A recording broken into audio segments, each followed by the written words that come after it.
আগের পার্টেই আমি শেয়ার করেছিলাম মায়াপুরের জার্নিটা, আর এই সেই গেস্ট হাউস। এই গেস্ট হাউসটাতেই আমরা একটা দিন ছিলাম। বিকেলবেলা সময় মতো আমাদের টোটো ড্রাইভার চলে এসেছিলো, ওনাকে আগে থেকে আমরা বলে রেখেছিলাম, তাই আমাদের সব মন্দির এখানে ঘুরে দেখিয়ে দিয়েছে। 1-1.5 ঘন্টা মতো টাইম লেগেছিল। আর এখানে এত এত মন্দির, সবই রাধাকৃষ্ণের মন্দির।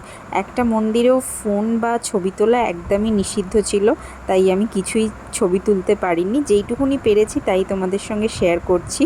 আর তারপরে আমরা 6:30 নাগাদ ইসকন টেম্পলে চলে গেছিলাম, ওখানে আরতি দেখার জন্য। আর এই জায়গাটা হচ্ছে শ্রী চৈতন্য মহাপ্রভুর মাসির বাড়ি।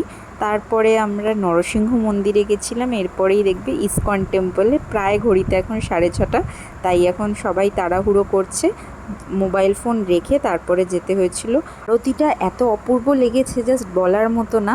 তো নেক্সট পার্টে তোমাদের সঙ্গে আবার দেখা হচ্ছে। চলো আজকের মতো টাটা।